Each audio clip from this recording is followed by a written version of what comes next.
So, isn't anger justified when I'm right? Big question everyone has, of course, is aren't I right and justified in being angry when it's so clear that something terrible has been done, and that I know the problem and I know the answer. Unfortunately, of the students of A Course in Miracles, a statement occurs twice that says that the anger that we feel is never justified.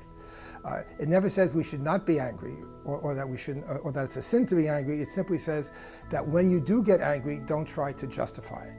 And the reason for that is all anger, regardless of the form of the abuse or the sin or the problem, all anger is a statement that says, because of what you've done, I am not peaceful.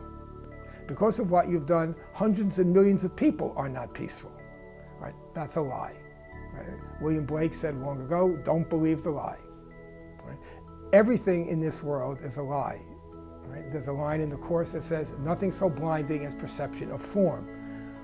You should not believe anyone who comes from the position that the world is real, bodies are real, and bad things happen to bodies. If someone says that to you, don't listen to them, because they are laboring under a psychotic delusion and are hallucinating and thinking that there's a world out there in which people get hurt. There is no world out there.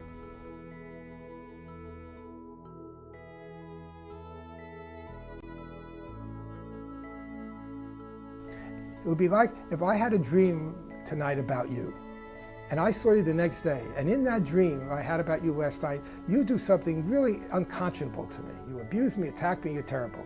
And I come to see you the next day and yell at you for what you did to me last night, you would lock me up. Right? You would wonder if I had taken my medication this morning. Because you say, I don't know what you're talking about. Right? Well, that's what happens when we get angry.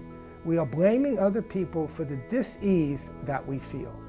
This doesn't mean that other people are not coming from their egos. It's simply saying, what does other egos have to do with me? What do other egos have to do with me? No matter what they've done, they are not responsible for my not feeling the love and the peace of God. That is always the bottom line. That's why anger is never justified. You may attack my body, but you cannot attack my mind. There's a line in the Course, it's a rhetorical question that says, are thoughts dangerous? And then the answer is, to bodies, yes. But I'm not a body. You're not a body. There is no world in which bodies interact. That's part of the hallucination. There's a line that says, what if you knew this world was an hallucination? Well, it would terrify us, because if the world was an hallucination, as it is, then I don't exist. I'm not here. I could only be here as a body living in a world into which I believe I was born. A world that existed before I was born, a world that existed while I'm here, and a world that will exist after I die. But all that is made up. It's just a bad dream. A gigantic dream, but it is still a dream. So the question is, who am I angry at? And who is the I that is getting angry?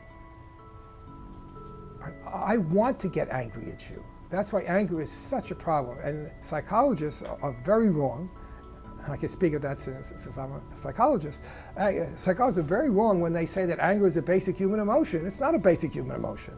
There are no basic human emotions. There are no human emotions. There's only one emotion in the mind, if you want to call it an emotion, that would be fear. Everything in this world is a projection and a split-off part of that fear. But anger is not a basic human emotion. Anger is a wish that says, I want to be unfairly treated by you. So I could be justified in being angry and point an accusing finger at you and say, in the words of the Course, behold me, brother, at your hands I die, or at your hands I suffer. And I need people to attack so that then God will find them out and discover them to be the sinner and not me. A fundamental principle of the ego thought system is one or the other. In fact, that's how the ego thought system began. It was God or the ego. It was a capital S self of perfect oneness, or a little S self of individuality, separation, and specialness and uniqueness. It's one or the other. Both can coexist. And so if the ego is to survive, it has to believe that it destroyed God. And of course, that's what the Course would call original sin, except it's a sin that never happened. It's just a sin that we believe happened.